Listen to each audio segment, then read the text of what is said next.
السلام عليكم ورحمة الله وبركاته. الحمد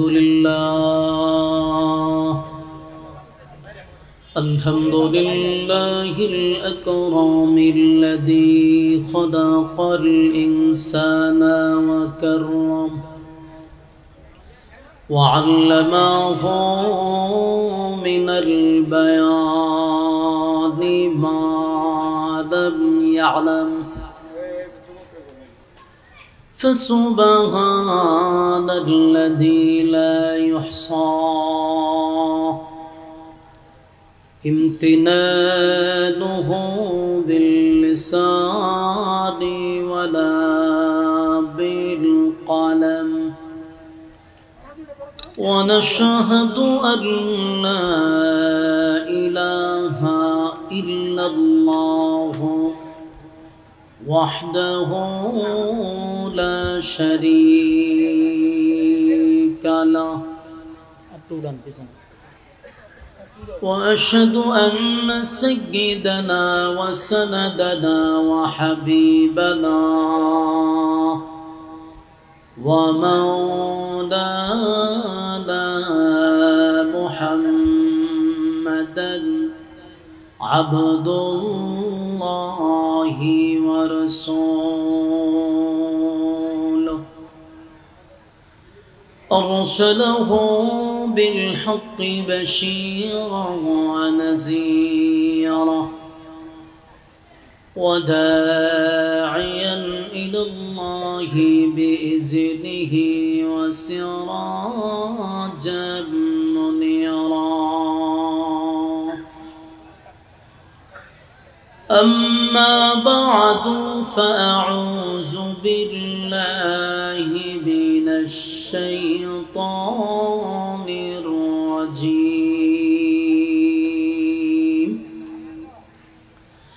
بسم الله الرحمن الرحيم.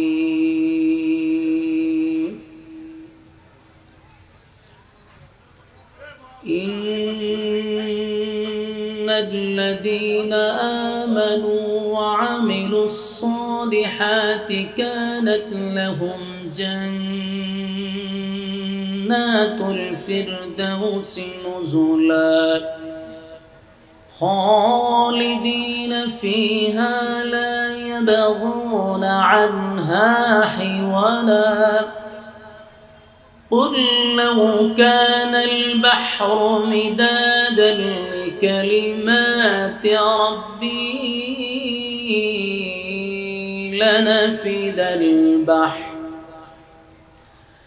لنفد البحر قبل أن تنفد كلمات ربي ولو جئنا بمثله مددا. قل إنما أنا بشر مثلكم يوحى إلي أنما إلهكم إله واحد. فمن كان يرجو لقاء ربه فليعمل عملا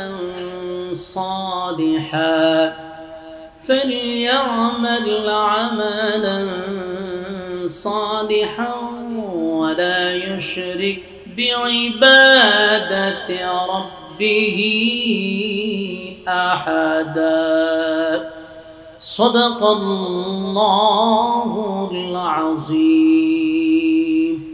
درود شريف পড়েন। اللهم صل على محمد وعلى آل محمد كما صليت على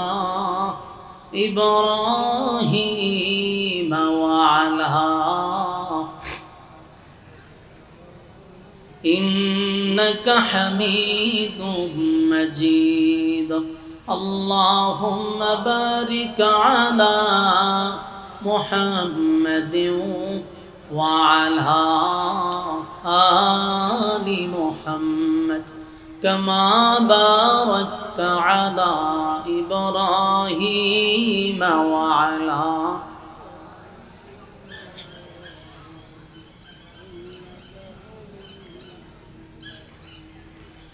مدینہ مدینہ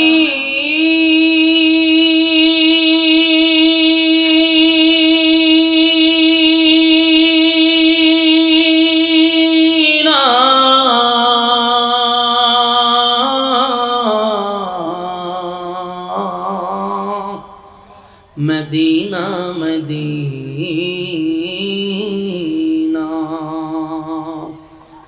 مدینہ مدینہ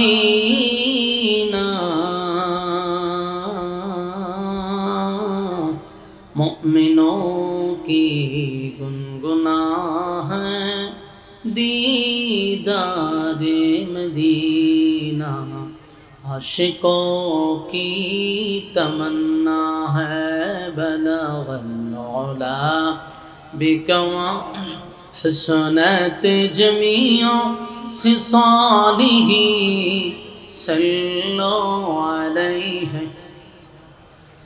ذکر باطل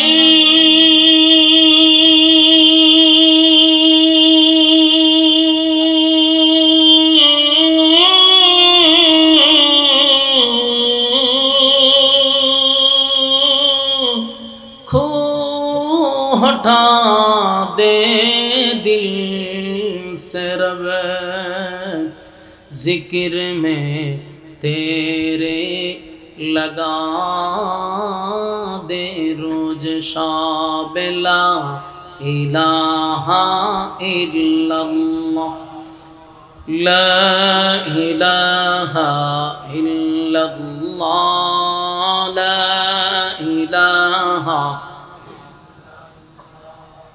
لا الہ الا اللہ لا الہ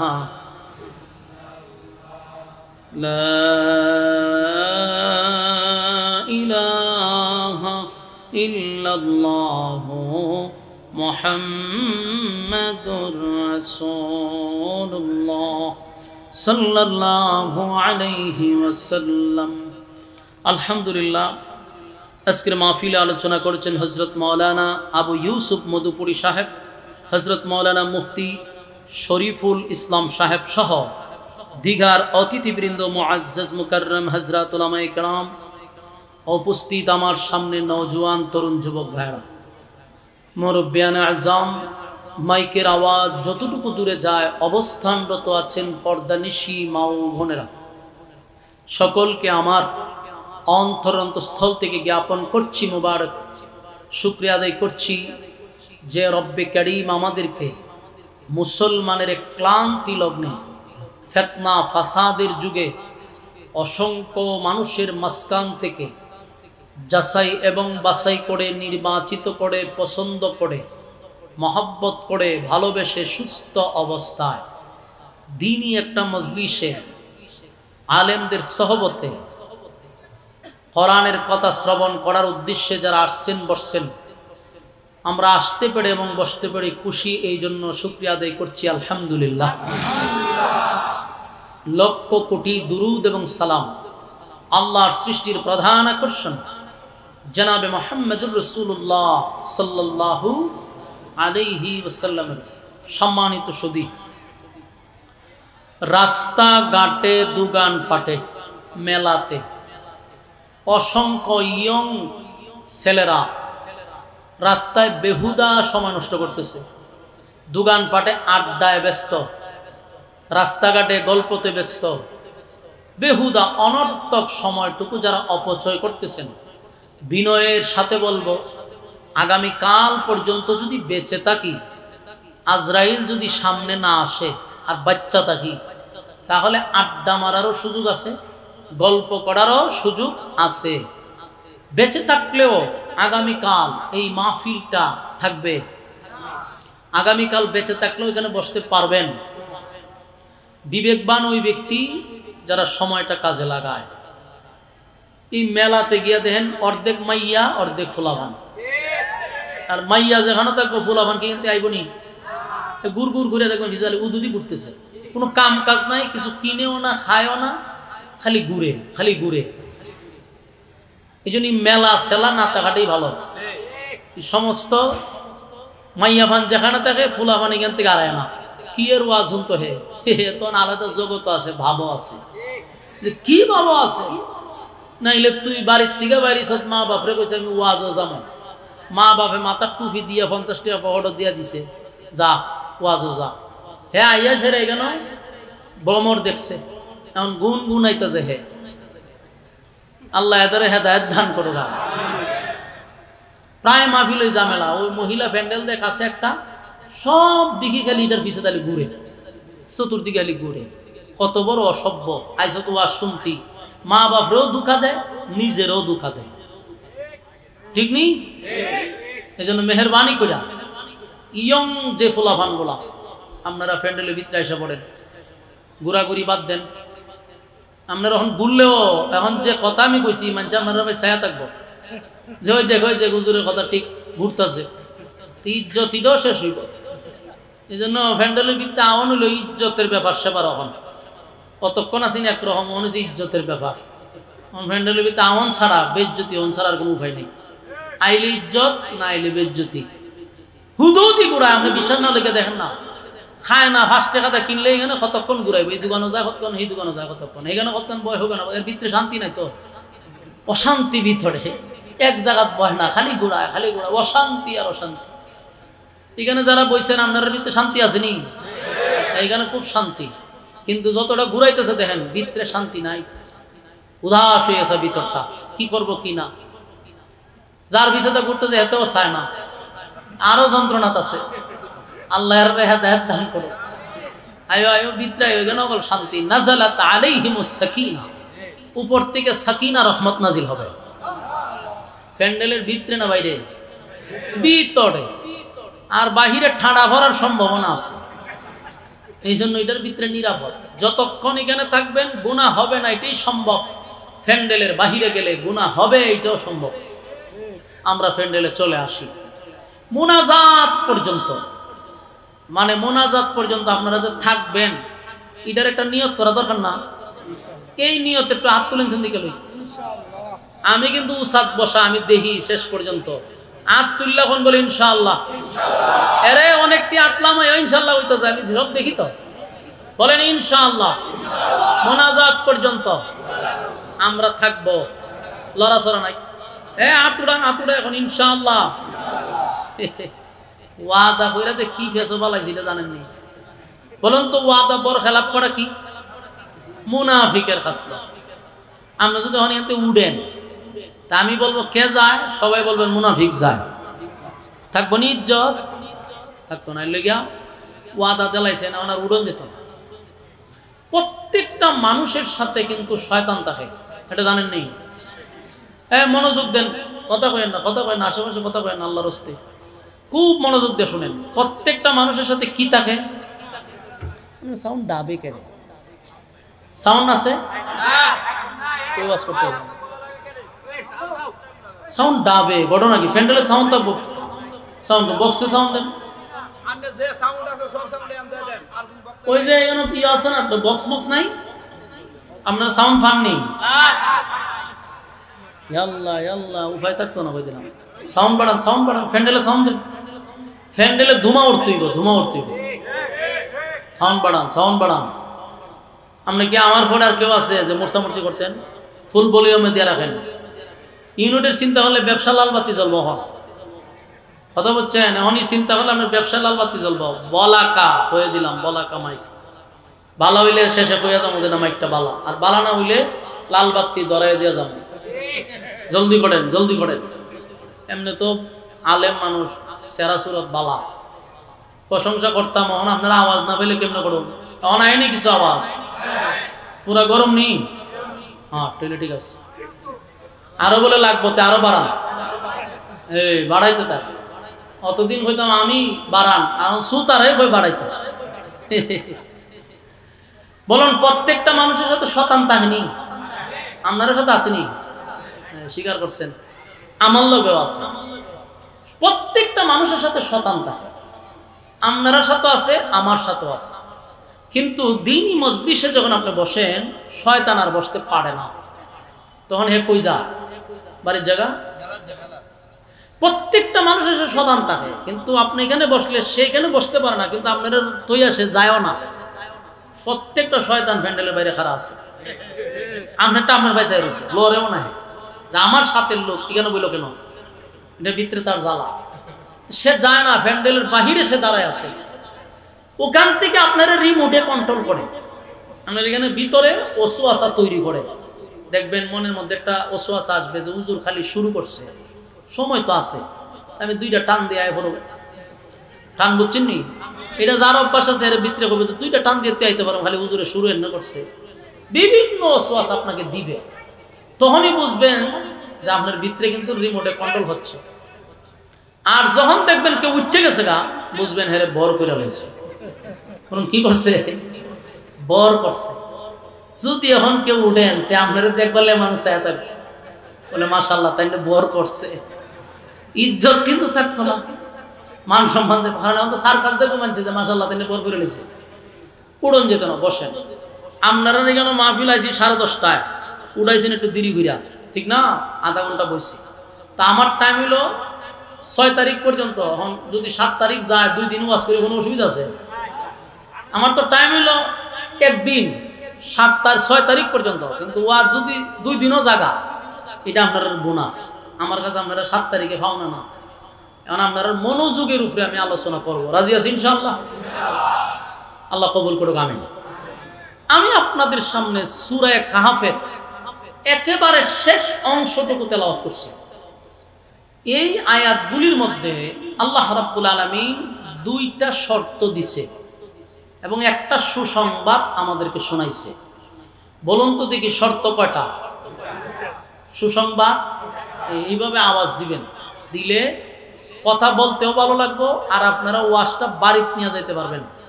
গিচ্ছা কাহিনী কাল্পনিক গল্প শুনে কোনো লাভ নাই, ফাও সময় নষ্ট করা। কথা যদি হয় কোরআন থেকে, তাহলে ইমানি জজবাও বাড়বে, কিছু বাড়িতে নিয়ে যেতে পারবেন। আর সাপ ফ্রেয়ার ব্যাংরে যদি বিয়া করায় ওয়াজের মধ্যে বইয়ে বিয়া, বলুন কোনো ফায়দা আছে? ফায়দা নেই। এই জন্য ভাই কোরআন থেকে যেন কথা শুনি আমরা দিলের কান লাগায়া, আশপাশে কথা বললেন না। শর্ত হইল 2টা, সুসংবাদ একটা। আগে আমরা সুসংবাদটা শুনি, তাহলে শর্তের প্রতি আমাদের আগ্রহ তৈরি হবে। সুসংবাদটা হইল কানাত লাকুম জান্নাতুল ফিরদাউসি নুজুলা। আল্লাহ বলেন জান্নাতের মধ্যে কিন্তু একটা ভিআইপি জান্নাত আছে, জানেননি আপনারা? জান্নাতের নাম কি? জান্নাতুল ফিরদাউস, সবচেয়ে ভিআইপি জান্নাত। এটার মধ্যে সাধারণ লোক ঢুকতে পারে না, ভিআইপি। তো জান্নাতুল ফিরদাউসে আল্লাহ কয় মেহমান বানাবো। আপনারা সুবহানাল্লাহ আসেনি? কি বানাইব? মেহমান বানাবে। তো এখানে সুবহানাল্লাহ না থাকলে সুবহানাল্লাহটা কোথায় বলেন? আশ্চর্য ব্যাপার, জান্নাতের মধ্যে সবচেয়ে ভিআইপি জান্নাত হলো ফেরদাউস, আর সেখানকার মেহমান আল্লাহ বানাবে। 2 গুণে গুণান্বিত হইলে শর্ত কটা? এই 2 গুণ যার ভিতরে থাকবে, জান্নাতুল ফিরদাউসের মেহমান সে হবে। সুবহানাল্লাহ। এখন এই 2টা গুণ আমাদের মধ্যে তাহার দরকার নেই, যদি থাকে ফেরদাউস পাবো। এখন আসুন আমরা আগে শর্তগুলা শুনি। বিনা শর্তে আল্লাহ জান্নাত দেয় না। দুনিয়া আপনাকে বিনা শর্তে দিবে। দুনিয়া পাওয়ার জন্য কোনো শর্ত নাই। আপনি কোটি কোটি টাকার মালিক হইতেন, বেগম পাড়ায় বাড়ি করতে চান, শর্ত নাই। দেশের টাকা বিদেশে পাচার করতে চান, কোনো শর্ত নাই। ঢাকায় বনানী গুলশানে বাড়ি কইরো আপনার হয় না, আপনি বেগম পাড়ায় গিয়া করবেন, কোনো অসুবিধা নাই, কোনো শর্ত নাই। দেশ পুরোটা বেচছে আপনি লইয়া যান, কোনো শর্ত নাই। কারণ দুনিয়া আল্লাহ আস্তিকরেও দেয়, নাস্তিকরেও দেয়। কথা বুঝুননি? মাতুন না কেন? দুনিয়া আল্লাহ কারে দেয়? নাস্তিকরেও দেয়, আস্তিকরেও দেয়। আল্লাহ মানলেও দেয়, আল্লাহ না মানলেও দেয়। দুনিয়া হলো একটা মরা গরুর মতো, এটারে কুত্তায়ও খায়, বিলায়ও খায়, শিয়ালেও খায়, সুপনেও খায়। মালিকে কোনো বাধা দেয়? গরু মরে গেলে আমার কোনো দাবি আছে? এটারে সব প্রাণী খায়, মালিকে বাধাও দেয় না। কেন? গরুর কোনো মূল্য মালিকের কাছে নেই। কিন্তু জিতা গরু এটার মধ্যে খামড় দিলে আপনারা আস্থা রাখবো নি, আল্লাহ আপনারা খামড় মারবো। জিতা গরু থাকলে এটার দাম আছে, মরে গেলে এটার কোনো দাম নাই। পৃথিবীটা হলো মরা গরুর মতো আল্লাহর কাছে, খা, আস্তিকেও খায় নাস্তিকেও খায়, তুইও খা। কিন্তু জান্নাত আল্লাহ বিনা শর্তে দিবে না। কথা আমার বুঝেন? বুঝলে হ্যাঁ, না বুঝলে না, দুইটা কইতেইব। তাইলে আমি বুঝুম আমার কথা রিসিভ হইতেছে। আল্লাহ জান্নাত দিবে কিন্তু বিনা শর্তে দিবে না। দুনিয়া পাওয়ার জন্য কোনো শর্ত নাই। দুনিয়া পাওয়ার জন্য শর্ত থাকতো যে ডোনাল্ড ট্রাম্প রে আধা ভাগলটারে কি আমেরিকার প্রেসিডেন্ট বানাই লইলে? শর্ত নাই, এই জন্য আল্লাহ হেরো আমেরিকার প্রেসিডেন্ট বানাই দিছে। এ পুরা পৃথিবীটারে কি একটা অশান্তি লাগাইছে দেখছেন? এইখানে একটা এইখানে লাগাই, এখানে একটা যুদ্ধ মুদ্ধ লাগাই আমি নোবেল পুরস্কার চাই। কে রে? আমি তো যুদ্ধ লাগাইছি, সারা দেশের ঘুম হারাম করে দিয়েছি, পৃথিবীর নোবেল পুরস্কার চাই। ডক্টর ইউনূসরে বাদ দিয়ে হে চায়, এটা লইত, এর চাহিদার শেষ নাই। তা আল্লাহ যদি শর্ত থাকতো হইলাম পাগল ছাগল, আল্লাহ দুনিয়া দিল নইল। কারণ দুনিয়ার প্রতি আল্লাহর কোনো ধরনের বাধা নাই, নিতে থাক। কিন্তু জান্নাত পাইতে গেলে আল্লাহ হয় বিনা শর্তে দিব না, অবশ্যই শর্ত। শুধু শর্ত না, অবশ্যই শর্ত, অবশ্যই শর্ত। তাহলে এখন আসুন আমরা জান্নাতুল ফেরদৌস পাইতে গেলে প্রথম যে শর্ত আল্লাহ হয় ইন্নাল্লাযীনা আমানু, এক নম্বর শর্ত, ওয়া আমিলুস সালিহাত, দুই নম্বর শর্ত। এক নম্বর শর্তটা হলো ঈমান। বলুন এক নম্বর শর্ত কি? ঈমান। দুই নম্বর হলো নেক আমল। দুই নম্বর কি? নেক। তাহলে ঈমান আর নেক আমল এই দুইটা গুণে গুণান্বিত যে সে পাবে জান্নাতুল ফেরদৌস। মানে আপনারা এটা হুন্না শোনার পরে আপনার কাছে এটা এত সোজা মনে হইতেছে, সকালবেলা আমরা গুনতিটা যেমন ভান্তা ভাত খাই যেমন মজা লাগে, ঠিক দুইটা গুণ আমাদের কাছে এরকম লাগতেছে। কারণ আপনারা যদি ওখানে আমি কই আপনারা ইমানদার নেই, সবাই বলবেন যে হুজুর আমরা ইমানদার। আপনারা নেক আমল করেননি, যে করি, তাহলে তো আপনারা জান্নাতে গেছেন গা, ঠিক না? খালি এখন দেখতেছেন কোন দরজাটা ঢুকবেন। বিষয়টা তো এত সোজা, ঠিক না? তোমার কথা দেখো না, জান্নাত আপনি আমার মামার বাড়ি না, ছেলে তো দিয়ে দিব। দুই গুণে গুণান্বিত, সকলেই ইমানদার আর সকলেই নেক আমল করে। শুনতে অনেক সহজ, কিন্তু এর পিছনে ব্যাখ্যা আছে। আপনারা যারা এখানে বসছেন, মাইকের আওয়াজ যত দূরে যাইতেছে, সকলের দাবি কিন্তু আমরা ইমানদার। আমিও নিজের দাবি করি ইমানদার, আপনারা যারা বয়ান শুনতেছেন আপনারাও ইমানদার। এখানে কি কেউ নিজের বেঈমান দাবি করবো? সবার দাবি হুজুর আমরা ইমানদার, ঠিক না? আপনার হুতাপাড়া এই গাজীপুরের ভিতরে এমন বেনামাজি আসেনি যে জীবনে ঈদের নামাজও পড়ে না? আসেনি? আছে, মাশাআল্লাহ আছে। না এরকম গুণে গুণান্বিত লোক থাকা দরকার। ঈদের নামাজ তো পড়ে না এমন বেনামাজি আপনারা দেখছেন? আমি দেখছি। ঈদের নামাজও নাই, জুম্মা তো দূরের কথা, ঈদের নামাজি বছর একবার পড়ে না। এরকম পাক্কা একটা বেনামাজিরে আপনি একদিন জিগাইয়েন যে তুই তো এমন বেনামাজি, নোবেল পুরস্কার পাওয়ার দরকার তোর। তো তুই যে এরকম বেনামাজি, নামাজও পড়স না, ঈদের নামাজও না, আচ্ছা কত তোর ইমান আসেনি? দেখবেন হ্যাঁ বুক তিনটা তাপা দিয়ে হবে আমার ইমান আছে। কথা কেন?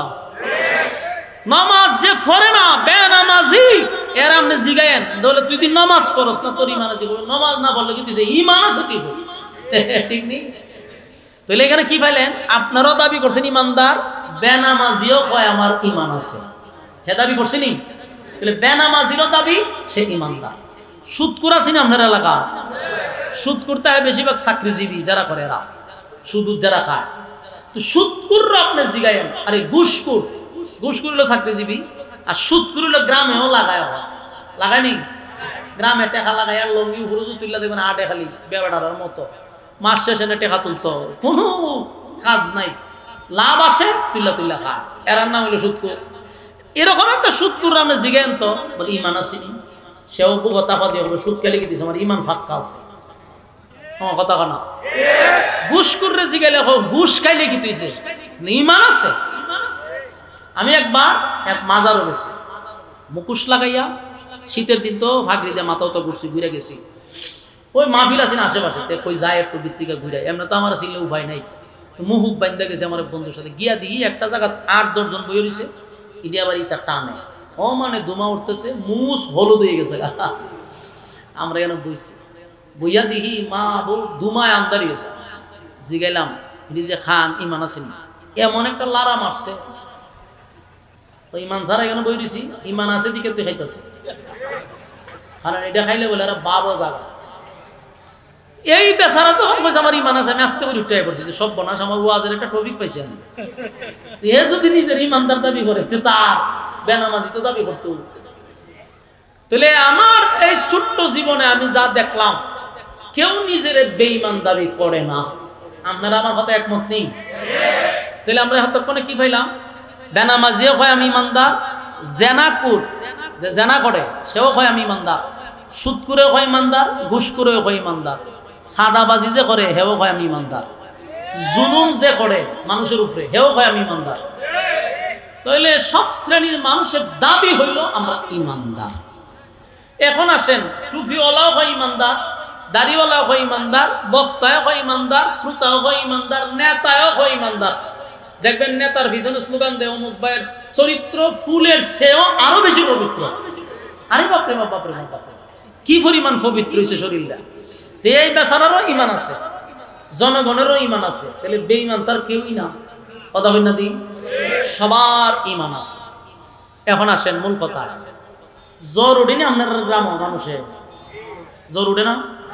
উঠলে ফার্মেসির থেকে যখন ডাক্তার আনে, ডাক্তার রান্না হয় যে স্যার দেখেন যেন আমার বাচ্চাটার জ্বর খতকান, তো একটা ব্যাগ থেকে একটা কলম বাইর করে এটা বগলের নিচে ঢুকায়, এটার নাম হলো থার্মোমিটার।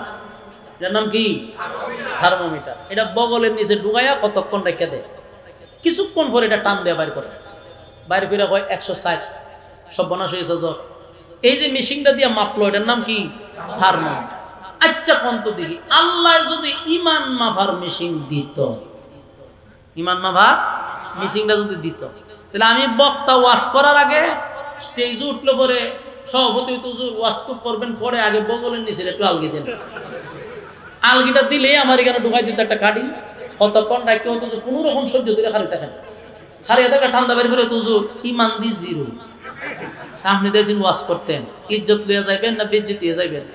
আমিও বেগ লইয়া দৌড়।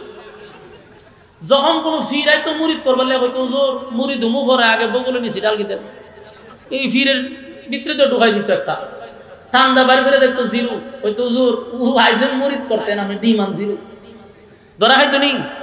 নেতা যখন এইতে তা করতো হয়তো এমনি যে তুলছ এমনি লামা লামা, এই থার্মোমিটারটা মাইটটা দেখতো যে নেতার ইমান জিরো কিন্তু পিছাটা হয় পবিত্র।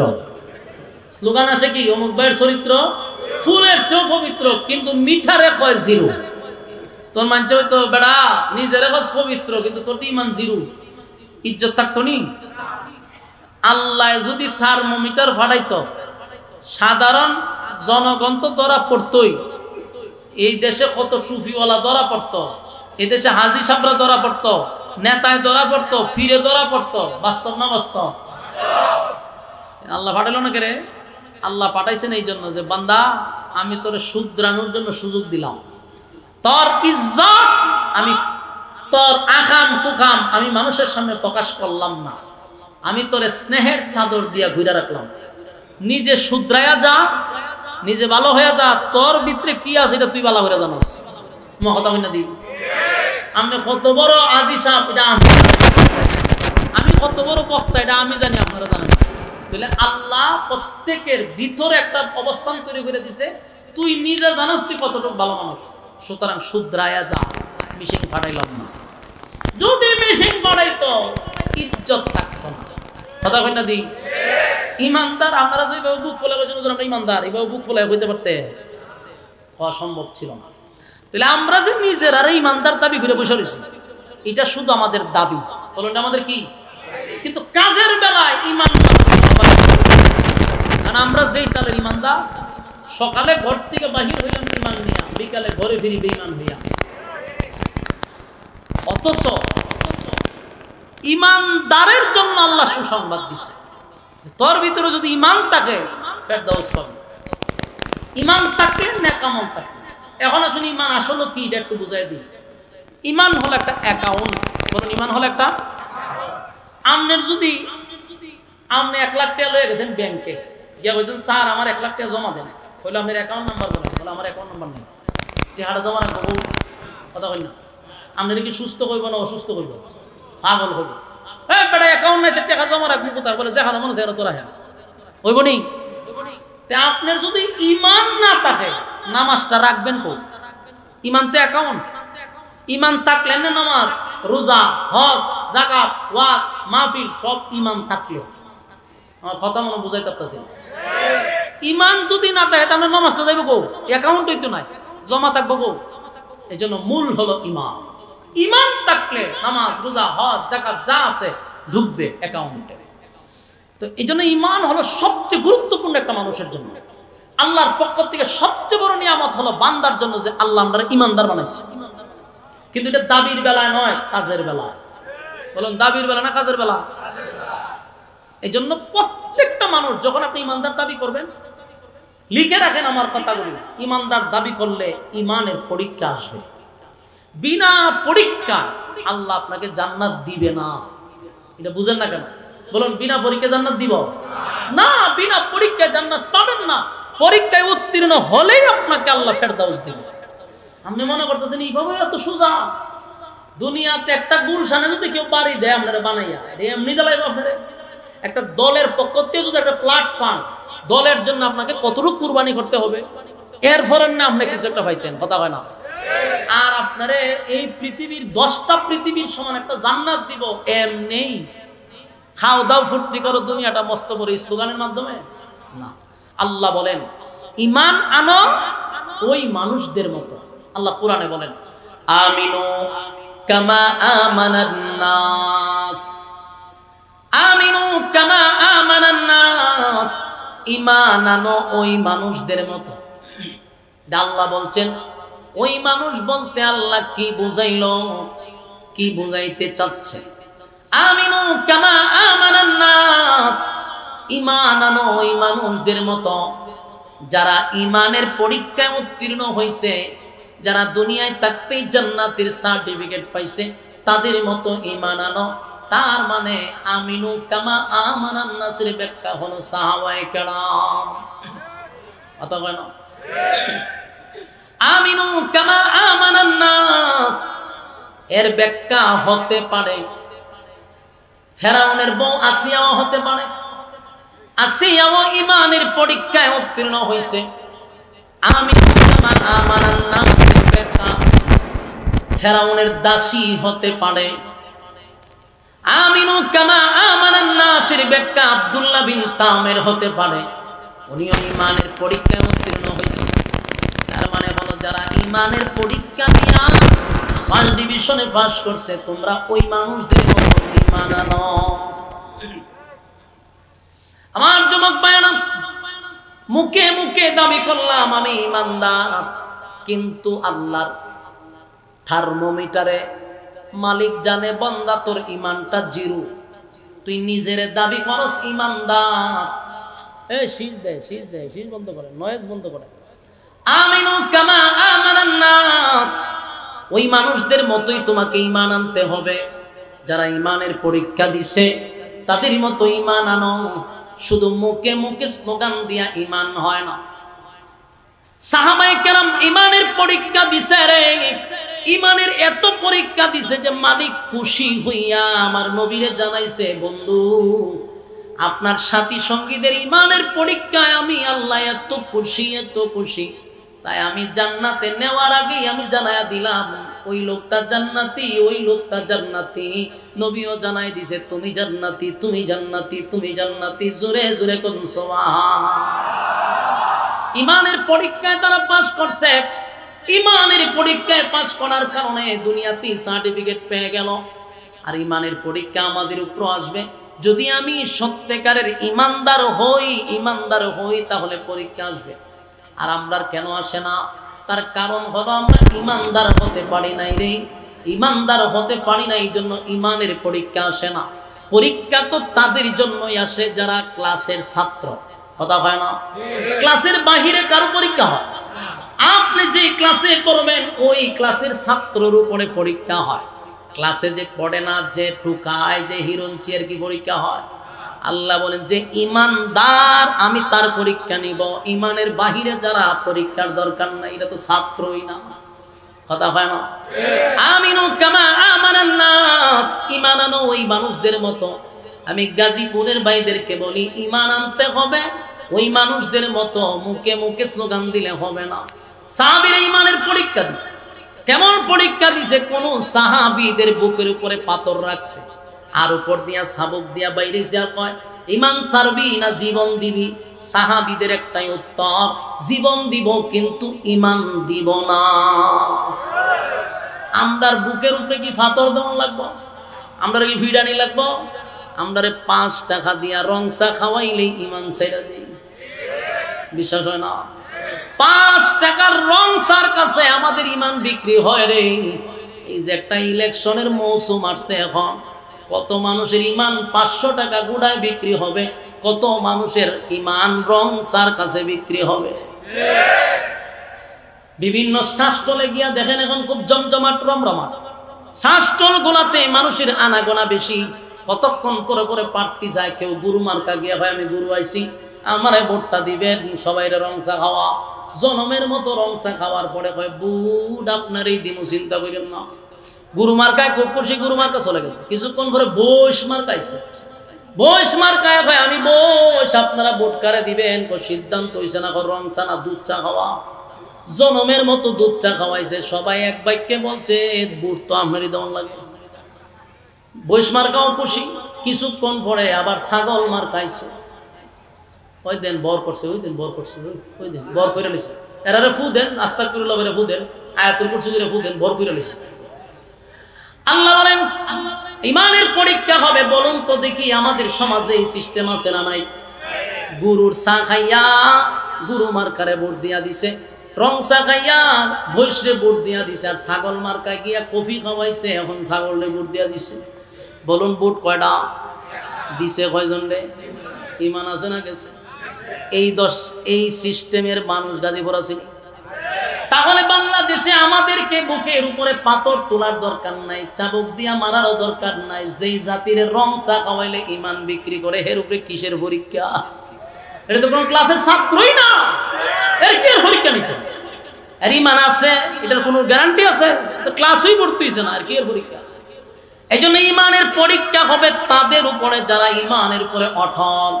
ঈমানের পরীক্ষা হবে সাহাবায়ে কেরামদের উপরে ঈমানের পরীক্ষা হইছে।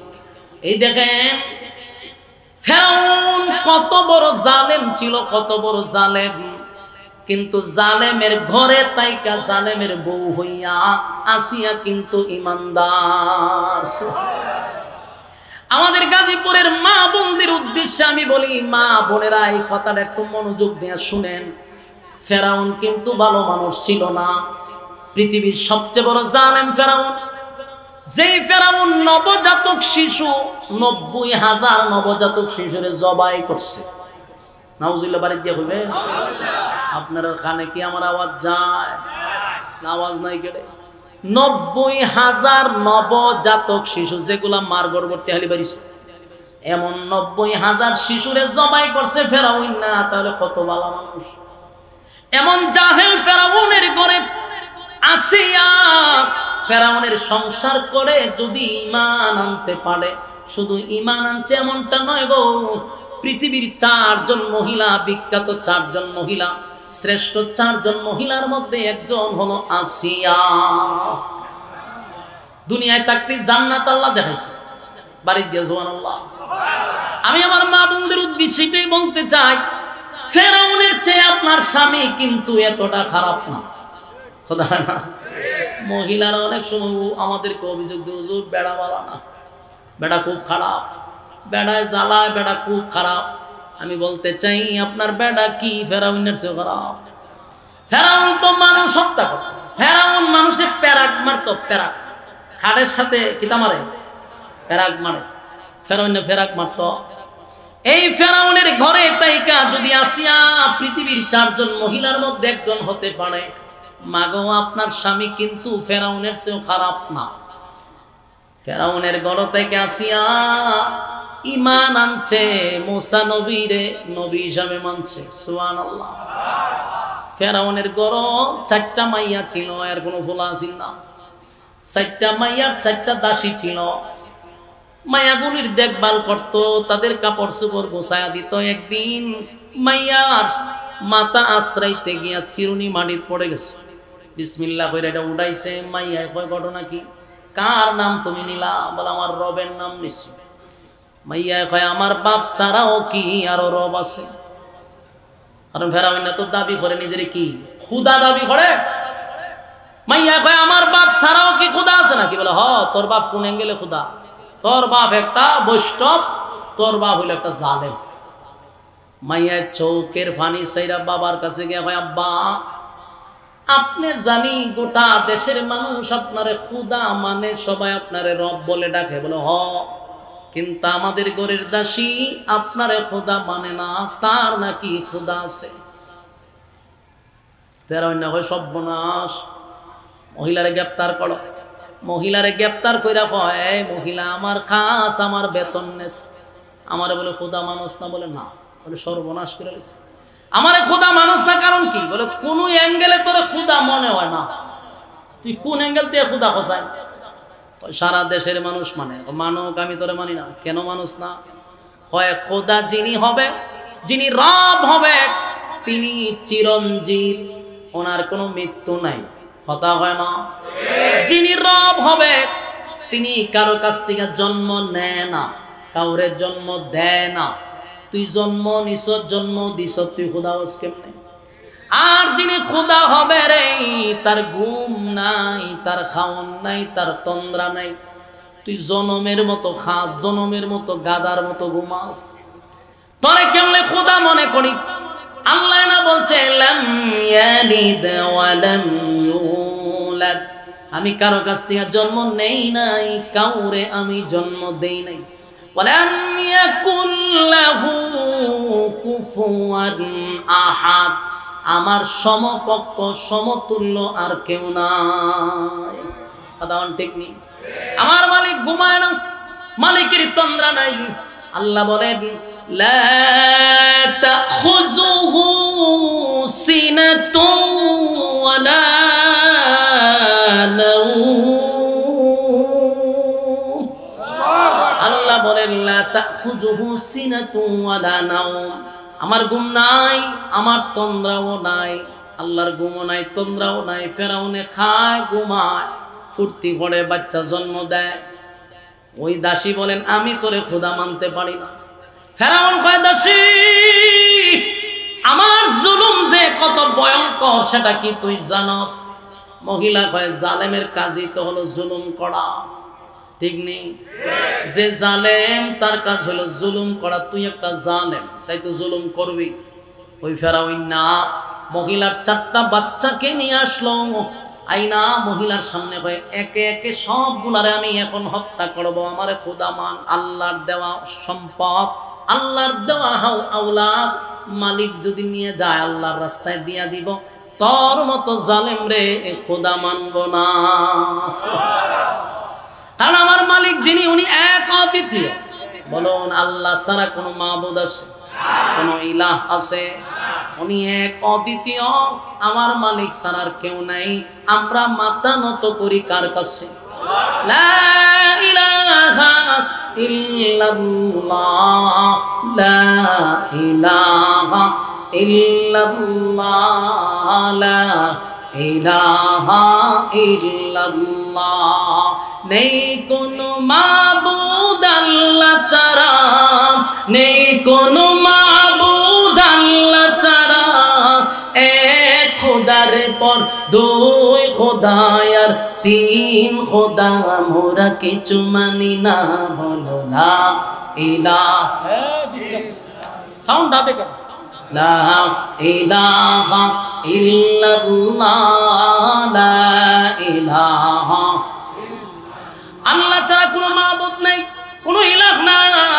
এই মালিকের উপরে আমি ঈমান আনছি। ফেরাউন না তুই আমারে জুলুম করতে পারস, আমার জীবন নিতে পারস, কিন্তু আমি তোর ঈমান দিব না।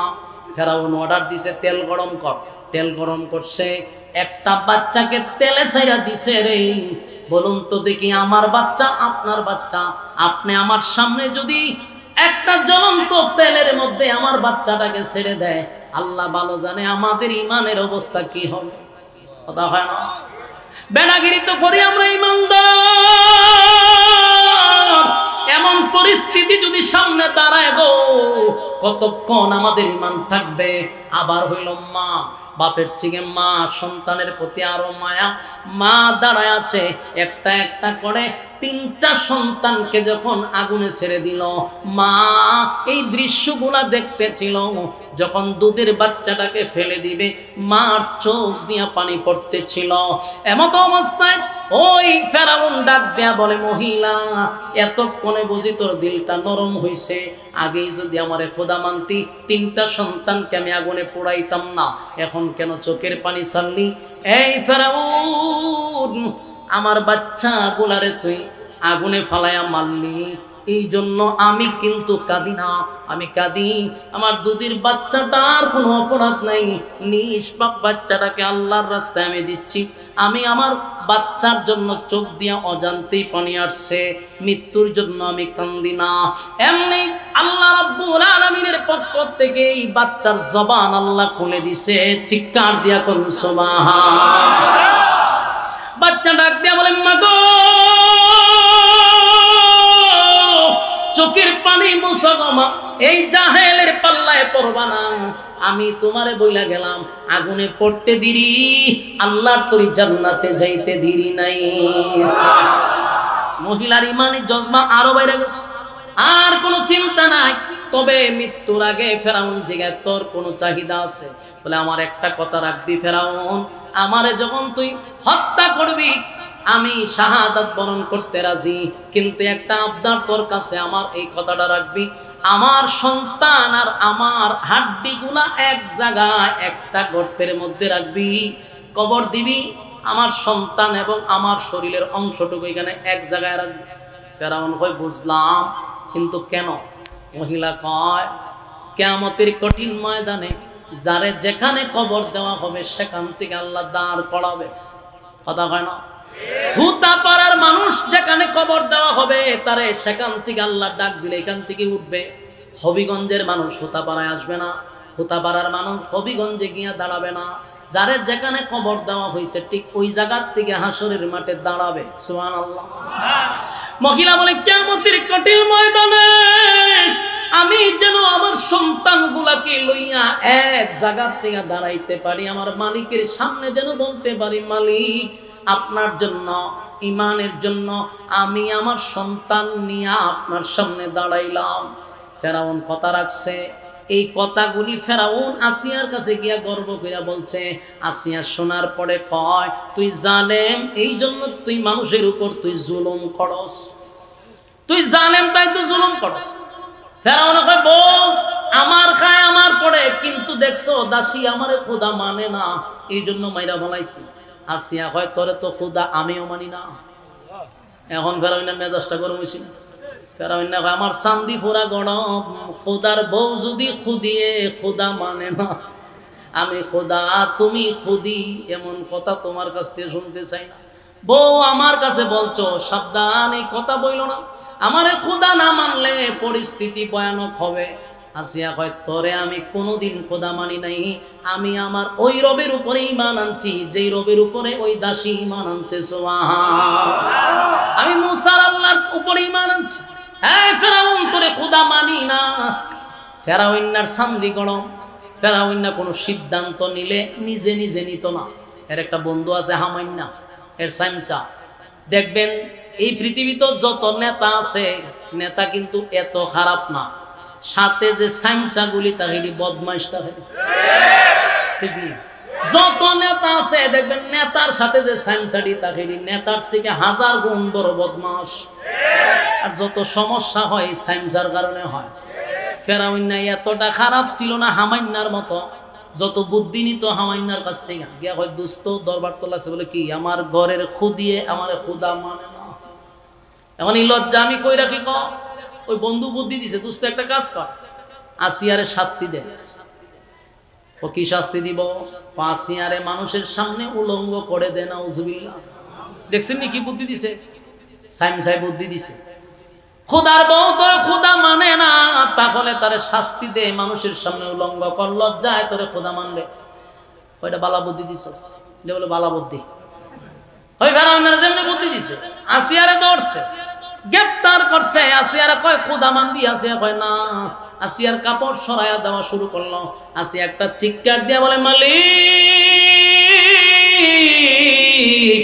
ইমানের জন্য ইমানের হেফাজতের জন্য এই জালেম আমার ইজ্জত নষ্ট করে দিতে চায় আল্লাহ এতগুলা মানুষের সামনে এই ফেরাউন আমার ইজ্জত নষ্ট করে দিল গো ফেরাউনের বউ আসিয়া চিৎকার দেয় আর বলে আল্লাহ আপনি আমার ইজ্জতের হেফাজত করেন আমার ইমানের উপরে অটল থাকার তৌফিক দেন ফেরাউন উলঙ্গ করার পরেও আসিয়া ফেরাউনারে মানে না আবার গিয়া কয় দুস্তরে আসিয়া তোমার মানলো না উলঙ্গ করলাম তাও মানে না কয়েক কাজ কর আসিয়ারে প্যারাগ মাইরা শরীরের চামড়াগুলি সব তুলে ফেল দেখবি তোরে খোদা মানবো না নাউজুবিল্লাহ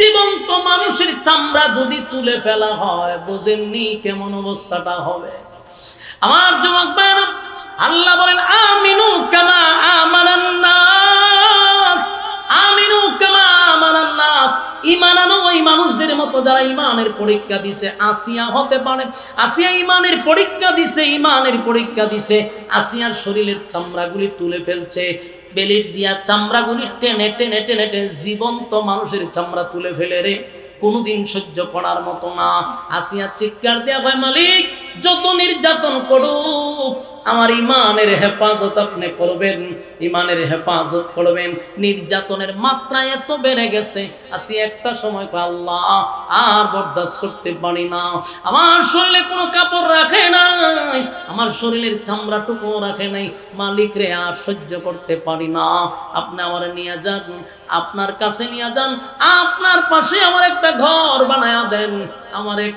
বানায়া দেন আল্লাহ এই আসিয়ার ইমানের প্রতি এত খুশি আসিয়া এইভাবে আসমানের দিকে তাকায় আছে ফেরাউন্না গেছে হামাইন্নার কাছে দুস্ত সামরা তুললাম কিন্তু আমারে খোদা মানে না এবার ওই হামান বলল দুস্ত এক কাজ কর বড় একটা পাথর দিয়া আসিয়ার মাথাটা তেতলায়া দে মাইরা ফালা ফেরাউন গেছে পাথর লই আসিয়ারে মারতো গিয়া দেখে আসিয়া মুস্কি আসমানের দিকে তাকায়া হাসে সুবহান এই একটা জবান বন্ধ রাখবেন না জোরে কোন আল্লাহু আকবার ফেরাউন ডাক দিয়ে বলে আসিয়া কঠিন মুসিবতের সময় এমন একটা বিপদের সময় শরীরের চামড়া তুলে ফেললাম আসিয়ারে তোর মুখ দিয়া কেমনে রে মুস্কি হাসি আসে আসিয়া ভাই ফেরাউন্না রে বুঝবি না আমি যা দেখি তুই তা দেখোস না আমি আমার মালিকের কাছে বলছি মালিক আপনার পাশে একটা ঘর বানায়া দেন আমার মালিক আমার চোখের সামনে জান্নাতের বালাখানা আমার চোখের সামনে ধরে রাখছে আমি জান্নাতের বালাখানা জান্নাতের নাজ নেয়ামত দেখতেছিলাম আমার আনন্দে মনে চাচ্ছে এখনই ঢুকে যায় ফেরাউন বড় একটা পাথর আসিয়ার মাথায় ছেড়ে দিছে আসিয়া শাহাদাত বরণ করছে কিন্তু ঈমান দেয় নাই আমিনু কামা আমানান নাস ঈমান আনো ওই মানুষদের মতো এই গাজীপুরের মায়েরা প্যান্ডেলের ভিতরে যারা বসছেন ইয়ং জেলেরা এবং মুরব্বীরা বলুন আমাদের উপরে যদি গো এমন মুসিবত আসে আমাদের ঈমান কি ঠিকবে মনে করেন আমরা ঈমান যে দুর্বল আমরা ঈমান বিক্রি করি 5 টাকার কাছে আর সেখানে এত বড় বড় পরীক্ষা আজকে পরীক্ষা শুরু হয়ে গেছে গাজায় পরীক্ষা শুরু হয়ে গেছে মুসলমানের উপরে ফিলিস্তিনে মুসলমানদের উপরে পরীক্ষা শুরু হয়ে গেছে এখন শুরু হয়েছে সুদানের মুসলমানদেরকে প্রতিদিন হাজার হাজার নারী শিশুদেরকে গণহত্যা চালাচ্ছে গোটা পৃথিবীর মিডিয়াগুলি চুপ কোনো চাউন নাই বিশ্ব মিডিয়াগুলি চুপ কারণ তারা গরিব তারা নিচু জাতের মানুষ কালো মানুষ তাদের চেহারা সুন্দর না তাদের টাকা নাই বিশ্ব মিডিয়ার আজকে চুপ হয়ে আছে হাজার হাজার নারী শিশুদেরকে হত্যা করা হচ্ছে এর পিছনে বড় ভূমিকা নিচ্ছে ওই গাদ্দার আরব দেশগুলা এই আরব দেশগুলা গাদ্দারি করতেছে তারা মারার জন্য অস্ত্র পাঠাচ্ছে আজকে মুসলমানদেরকে হত্যা করা হচ্ছে আর সংস্থা এটা বাংলাদেশ হয়তো চাইছে, ঠিক না? বাংলাদেশে কেন হয়তো হয় দেশে দরবার টরবার লাগবো।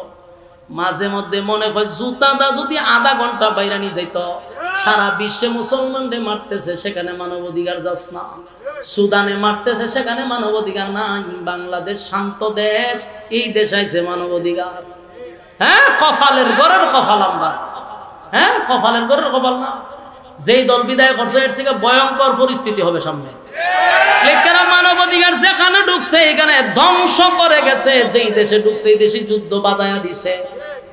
কথা বুঝতেছে? আমার প্রশ্ন হলো, তোরা যদি ভালোর জন্যই লামস, তাহলে সুদানে মুসলমান মারে তোর বক্তব্য হই, জাতিসংঘ কেন কথা বলে না? এদের মূল উদ্দেশ্য হলো মুসলমান মারো, কোনো শব্দ নাই। কিন্তু লাল চামড়া কুত্তাগুলিরে যদি মারতেন, এতক্ষণ বিশ্ব মিডিয়া পাগল হয়ে যেত, পাগল হয়ে যেত। কিন্তু এখন কোনো ভূমিকা নাই। আমার বাংলাদেশ শান্ত দেশ, এই দেশে কোনো মারামারি নাই। এতদিন যা চলছিল এগুলা নাটক ছিল, নাটক। কথা বল ঠিক? জঙ্গি নামে একটা বঙ্গি করছে, আছে না নাই? এগুলা ছিল নাটক। মূলত বাংলাদেশের মানুষ মারামারিত নাই, হানাহানি নাই। এই দেশে আইব আমরা শাসন করত। হ্যাঁ, বুঝতে পারবেন। সামনে আসুক। কেন বাধা দেওয়া হয়েছিল? আলেমরা কেন বাধা দিছিল? প্রত্যেকবারে আলেমরা বাধা দেয়, পরে আপনারা ঠিকই বুঝেন যে কেন বাধা দিছিল। সময় আসতেছে ভিড়ের সামনে আমরা থাকতাম। আমার যুবক ভাইয়েরা, গোটা পৃথিবীতে আজকে মুসলমান মারতেছে, কোনো শব্দ নাই। সুশীল সমাজরাও কথা বলে না। কিন্তু লাল চামড়া হইলে এতক্ষণ মিডিয়া পাড়া গরম হয়ে যাইতো, ঠিক নেই? পরীক্ষা আসবে, ইমানের পরীক্ষা, ইমানের পরীক্ষা। জান্নাত দিবে আমার মালিক, বিনা পরীক্ষায় নয়, পরীক্ষা নিবে, ঠিক না? পরীক্ষা ছাড়া আমার মালিক তোমার এত বড় জান্নাতটা দিবে না। ইমানের পরীক্ষায় পাস করতে হবে। রাজি আছি? রোমের বাদশাহ, রোম একটা রাজ্য, এটা ভারতের চেয়ে বড় ছিল। ভারত একটা মহাদেশ, এত বড় দেশের মতো রোম রাজ্য ছিল। রোমের বাদশাহ মানে তৎকালীন সময়ে আমেরিকার প্রেসিডেন্টের এখন যে পাওয়ার, রোমের বাদশার এরকম পাওয়ার ছিল। রোমের বাদশাহ একদিন চিন্তা করতেছে, মুসলমানদের সঙ্গে যুদ্ধ করে কেউ পারে না। যেদিকে মুসলমান যায় সেদিকে বিজয়ের পতাকা উড়ে। ঘটনা কি? ওমরের আমলে, আবু বকরের আমলে, নবীর মাদানী জিন্দেগিতে যত যুদ্ধ করছে সব জায়গায় মুসলমান বিজয়, মুসলমান বিজয়। আবু বকরের আমলে বিজয়, খলিফাতুল মুসলিমিন হযরত ওমরের শাসন আমলে যেদিকে যায় সেদিকে ইসলামের পতাকা ওড়ে। রোম রাজ্যের বাদশা চিন্তা করলো, ঘটনাটা কি? তা আমরার অস্ত্র আছে, আমাদের কিন্তু সৈন্য আছে, আমাদের ট্রেডিং আছে, এত অস্ত্র এত বাহিনী থাকতেও মুসলমানদের কাছে কেন পরাজিত হই? এটা নিয়ে খুব চিন্তা করছে। শেষে তার গবেষণায় বাহির হয়েছে যে মুসলমানরা তো অস্ত্রের বলে যুদ্ধ করে না, মুসলমানরা বাহিনীর বলে যুদ্ধ করে না, মুসলমানরা যুদ্ধ করে ইমানের বলে। ইমানের কারণে মুসলমানরা যেদিকে যায় সেদিকে বিজয়। তাই রোমের বাদশা বলল, তোমরা যখন মুসলমানদের সঙ্গে যুদ্ধ করবা, মুসলমানের একটা দল আমার কাছে জীবিত নিয়ে আসবা। সাবধান, এদেরকে মারবা না, আমার কাছে জীবিত নিয়ে আসবা। আমি মুসলমানদের ইমানের পরীক্ষা নিব। বাদশা ইমানের পরীক্ষা নিব, ইমানের পরীক্ষা নিব। ঘটনাক্রমে যুদ্ধের ময়দানে একটা গ্রুপ মুসলমানের বেঈমানের হাতে আটকা পড়ে গেছে। রোমের বাদশার কাছে নিয়ে গেছে। রোমের বাদশা বলল, এদেরকে জেলখানায় ঢুকাইছে। একদিন পরে বাদশা আবার বলল, এদেরকে বাইর করো। বাইর করছে। বাদশা তাদেরকে সামনে নিয়ে বসছে। রোমের রাজ্যের যারা বাহিনী ছিল তারা মনে করছে বাদশা মনে হয় মনে হয় অর্ডার দিবে সবাইকে হত্যা করার জন্য। কিন্তু দেখা যায় বাদশার মেজাজটা খুব ভালো। বাদশা বলেন, মুসলমানদের এই যে তোমাদের বাহিনী, এর মধ্যে তোমাদের মধ্যে নেতাকে, এই টিমের নেতাকে? একজন সাহাবী হাত তুলে বললেন, আমি হলাম এদের মধ্যে নেতা। তখন বললেন, তুমি আসো, তোমার সাথে কথা বলবো। আব্দুল্লাহ বিন হুযাফা নামক একজন সাহাবীকে ডাক দিয়া বাদশার সামনে বসাইছে। বসায়া বলল, তোমার চেহারা সুন্দর, বডি বালা, সুরত বালা, তুমি জ্ঞানী, এমন একটা দলের সাথে তুমি সম্পর্ক, যেই দলের অস্ত্র নাই, যেই দলের বাহিনী নাই, যেই দলের পেটে খাবার নাই, পোশাক নাই, এমন দলের সাথে তুমি কেন গিয়া ঢুকলা? তুমি আমার দলে আসো, আমি তোমারে রাজার হালতে রাখবো। ভালো কইরা বাদশায় বুঝাইতেছে আর বলতেছে, শোনো, তোমারে দেখার পরে আমার বড় ভালো লাগছে, আমি চাই তোমার সঙ্গে একটা সুসম্পর্ক আমার তৈরি হোক। কথা কি বুঝতেছেন? পরীক্ষা চলতেছে। বাদশা কয়, তোমার সাথে আমার একটা সুসম্পর্ক দরকার, কিন্তু সুসম্পর্কটা কিভাবে করব? মাঝখানে একটা বাধা, তুমি মুসলিম, আমি অমুসলিম, এই বাধার কারণে তোমার সঙ্গে আমার সুসম্পর্ক হয় না। তুমি যদি মুহাম্মদের রাস্তা ছেড়ে দাও, ঈমান ছেড়ে দাও, আমি ওয়াদা দিলাম এই রাজ্যের মধ্যে সবচেয়ে সুন্দরী, রূপসী, গুণবতী আমার একটা মাইয়া আছে, আমার ছেলে নাই, আমি এই রোম রাজ্যের বাদশা, আমার একটা মাত্র মাইয়া, তোমার কাছে বিবাহ দিব। আর বিবাহের দিন এই রাজ্যের অর্ধেক তোমার নামে আমি লিখে দিব। এমন অফার যদি আমি টুপিওয়ালা পাই, আমার ইমান থাকবো? কথা বল না, টুপিওয়ালা ইমান থাকবো? একটা চেয়ারের লাগে টুপিওয়ালা ইমান দিলা, একটা চেয়ার পাইব, টুপিওয়ালা ইমান বিক্রি করতেছি। বাস্তব না বাস্তব?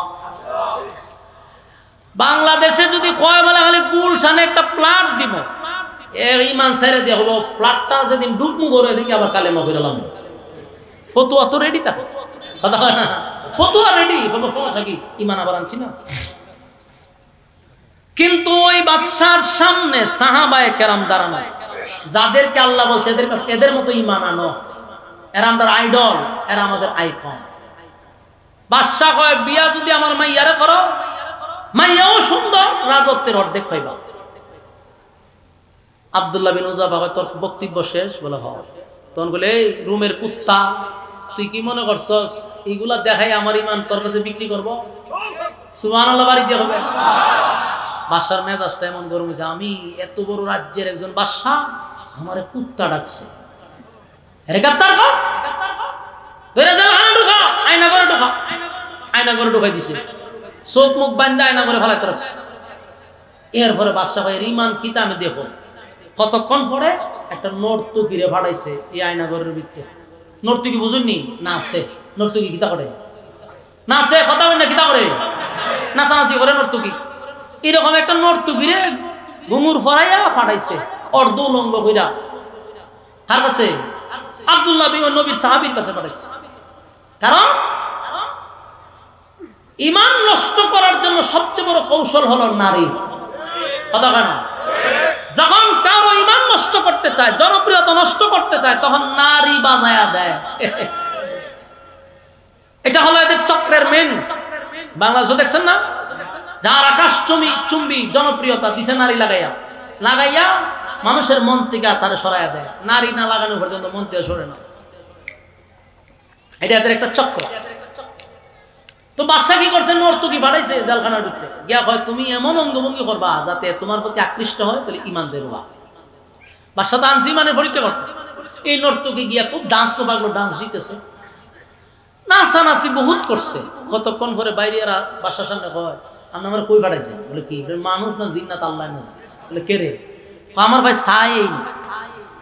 আগে তো আমার ভাই চাইতো, চাইলেন না মেয়ের অঙ্গভঙ্গি দেখাইতাম যাতে আমার প্রতি আকৃষ্ট হয়। আকৃষ্ট বললে কত ডং বং আছে, আমি দেখাইতাম আমার সাহেব তৈরি। আমার দিকে তাকাইলেন না, আমি এর অঙ্গভঙ্গি দেখাইতাম। এটা এমন এক মানুষ, এতক্ষণ তার সামনে আমি নাচলাম, সে বলছে না, থুতুও বলাইছেন না। বাদশা কয়, তাই নাকি? বলে হ। ঠিক আছে। পরে অর্ডার করছে, তারে খানাও দিবা না, পানিও দিবা না। নাউজুবিল্লাহ। নবীর সাহাবীরে জেলখানায় বন্দি রাখছে, কিন্তু পানিও দেয় না রে, খাবারও দেয় না। পাষণ্ড কত বড় শাস্তি! খানা নাই, পানি নাই। 1 সপ্তাহ পর্যন্ত 1 ফোঁটা পানি নবীর সাহাবীরে দিল না। ওই সাহাবী মাটিতে পড়ে গেছে, আর বসতে পারে না, মাটির সঙ্গে যেন মিশে গেছে। বলুন তো দেখি, 1 সপ্তাহ না খাইলে আপনার অস্তিত্ব থাকবো? ওই কথা বল না, আপনারা দুপুরের খাবার দেরি হইলে মেজাজ গরম করে লা, হ্যাঁ? দুপুরের খাবার যদি দেরি হয় তো দেখবেন ঘরের জিনিসপত্র লড়াচড়া শুরু করে দেয়। বাস্তব না বাস্তব? আর যেটি রোজা রাখে ইফতারের আগে দেখেন এর মেজাজ কিরকম, যে কত বড় রোজাদার, মানুষ খাইলি তো চায়। বাস্তব না বাস্তব? আর নবীর সাহাবী এক সপ্তাহ ধরে তারে পানিও দেয় না, খাবারও দেয় না। এক সপ্তাহ পরে জেলখানার ভিতরে একজন ডাক্তার ঢুকে ভালো করে পরীক্ষা করে বাদশারে বলে, বাদশাহ যদি এখন এই লোকটারে খাবার না দেন যে কোনো সময় অ্যাক্সিডেন্ট হবে, মারা যেতে পারে। বাদশাহ হয় তাড়াতাড়ি খাবার লইয়া যা। খাবার সামনে নেওয়ার আগে বলবি যে এইখানে গোস্ত হলো শুকরের আর এই পানি হইল মদ। নাউজুবিল্লাহ আসেনি? থাকলে কইবেন আপনারা নাউজুবিল্লাহ কোন সময় ঠাডা বললে জানি না, তো ওই তো তোমার ঠাডা বললে নাউজুবিল্লাহ। হ্যাঁ, খাবার কি দিছে? শুকরের মাংস। হালাল না হারাম? নবী সাহাবীরে দিছে। নাউজুবিল্লাহ আছে না নাই? খাবার দিছে শুকরের মাংস, আর হইল পানির বদলে মদ দিছে। কারণ একটা কথা ইয়াদ রাখবেন, পেটে যদি খিদা থাকে, এমন অবস্থা যে আমি মারাই যাব, তখন কিন্তু শুকরের গোশত খাওয়া জায়েজ আছে। যতটুকু খাইলে আপনি বাঁচেন অতটুকু খাইতে পারবেন, মানে জান বাঁচানি তো ফরজ। বাদশা মনে করছে এক সপ্তাহ ধরে খানা নাই, পানি নাই, শুকরের মাংস আর মদ নিয়ে গেলে কি আর জিগাইব এটা কিসের মাংস, আগে খাক। বাদশা আর সাইমসা খাবার লইয়া গেছে, নিয়া কয় নেন খাবার খান। এটা হইল মদ আর এটা হইল শুকরের মাংস। আব্দুল্লাহ বিন হুযাফার শারীরিক দুর্বলতা আছে, না খাওয়ার কারণে শরীরে কোনো শক্তি নাই রে, কথা বলতে পারে না, বসতেও পারে না, মাটির সঙ্গে যেন মিশে গেছে, শরীরে কিছু নাই, পেট আর পিঠ একসাথে লেগে গেছে, শারীরিক দুর্বলতা আছে রে। কিন্তু এই সাহাবীর কি ইমানের দুর্বলতা আছে? যেই মাত্র বলছে শুকরের মাংস আর হইল মদ, ওই সাহাবী এমনি কথা বলতে পারে না, কিন্তু ইশারা দিছে নিবি না, লাত দিয়া ভালাই দিব। সুবহানাল্লাহ। হ্যাঁ, এগুলা নিবি না, তোর বাদশার উপরে উড়ায় ফেলামো বেড়া, নাফাক জিনিস লই আইছস। ডাক্তার গিয়া কয়, স্যার এই লোক তো সাংঘাতিক, এত কিদার মধ্যে খাবার লইয়া গেছি, কয় এই খাবার লাথি দিয়া ফালাই দিব। বাদশা ভাইয়ের তেজ কমছে না, তো লইয়া দুইজন লোক পাঠাইছে। আব্দুল্লাহ বিন হুযাফারে নিয়ে আসছে জেলখানার থেকে। উনি হাঁটতে পারে না, দুইজন লোকের কাঁধে ভর করে আসছে, হাঁটতে পারে না, দাঁড়াইতে পারে না, শরীরে কিছু নাই, দুইজন মানুষের কাঁধে ভর করে উনি আসছে, বাদশার সামনে খাড়া করাইছে, তার সাথী সঙ্গীদেরকে নিয়ে আসছে। আর বাদশা বলে, আব্দুল্লাহ এত সুযোগ তোমারে দিলাম, চেহারা সুন্দর ছিল, এখন দেখো তোমার অস্তিত্ব নাই, তোমার চোখগুলা গাতায় চলে গেছে, বুকের হাড্ডি বাহির হয়ে গেছে, পেট আর পিঠ লেগে গেছে, তোমার ভঙ্গি বালা না, তুমি নিজে হাঁটতে পারো না। আব্দুল্লাহ শুন, এখনো যদি তুই রাজি হস, আমি এখনো রেডি, আমার মাইয়াও বিয়া দিমু, রাজত্বের অর্ধেকও দিমু, এখনো সময় আছে, আমার কথায় রাজি হয়ে যা। আব্দুল্লাহ কথা বলতে পারে না, কিন্তু ডাক দেয়া হয়, এই রুমের কুত্তা, আমি আমার মালিকের উপরে ঈমান আনছি, তামাম পৃথিবী আমারে দিলেও আমার ঈমান তুই কিনতে পারবি না। এই একটা জবান বন্ধ রাখবেন না, আল্লাহু আকবার। আরো জোরে কোন আল্লাহু আকবার। এই ঈমানের আওয়াজ দিয়ে বলেন আল্লাহু আকবার। এই আল্লাহ বলেন, আমিনু কামা আমানান নাস, ঈমান আনো ওই মানুষদের মতো। এই মানুষ কারা? নবীর সাহাবী। আব্দুল্লাহ বিন হুযাফা বলেন, এ বাদশা শুন, তামাম পৃথিবী যদি আমার কাছে দিয়া দেস, কসম খোদার, আমার মালিকের ঈমান, মালিকের উপর থেকে বিন্দু পরিমাণ ঈমান সরাইতে পারবি না।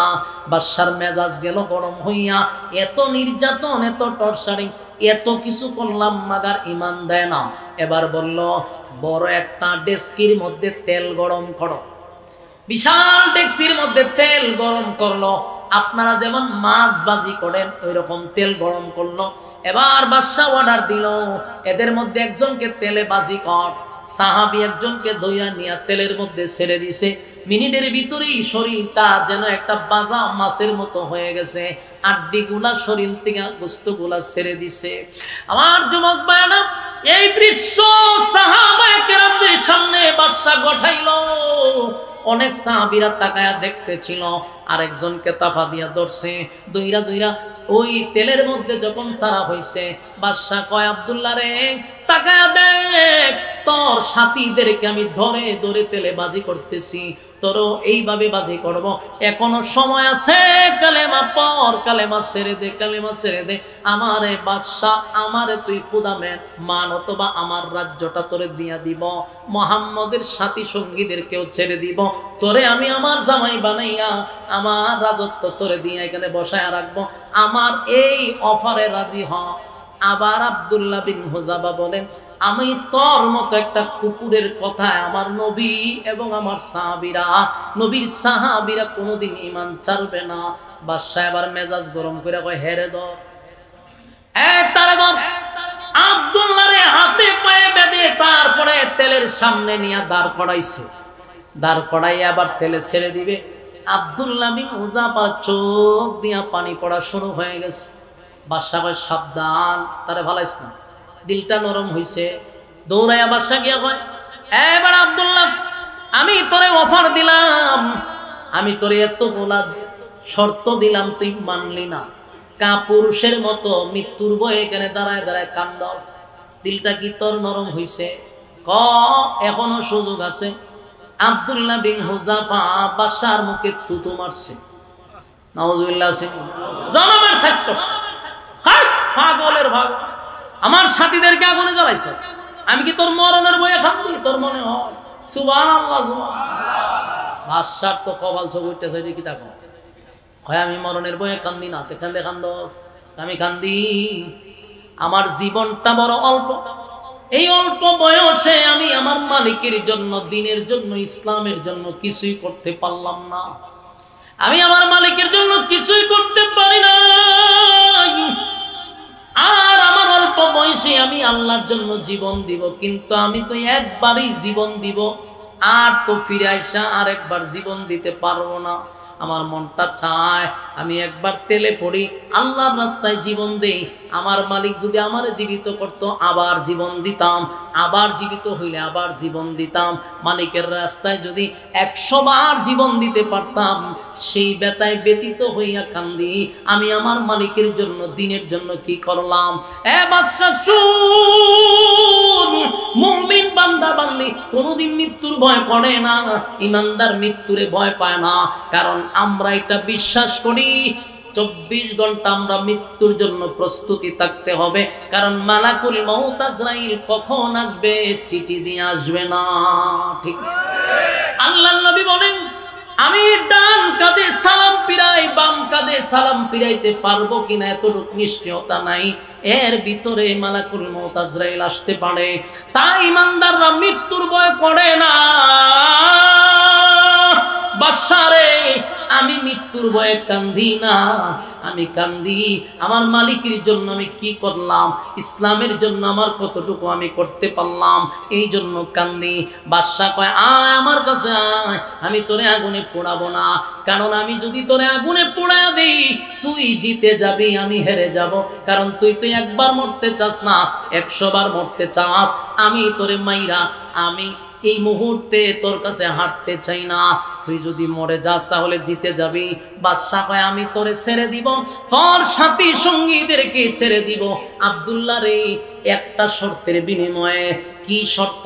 বলে, আমার কপালের মধ্যে তোমার টুট লাগাইয়া একটা চুমা দাও, এই চুমার বিনিময়ে তোমার সাথী সঙ্গী আমি ছেড়ে দিব। যুবক ভাইরা, আব্দুল্লাহ চিন্তা করলো গো, একটা চুমার বিনিময়ে যদি আমার নবীর এতগুলা সাহাবী বেঁচে যায়, তাহলে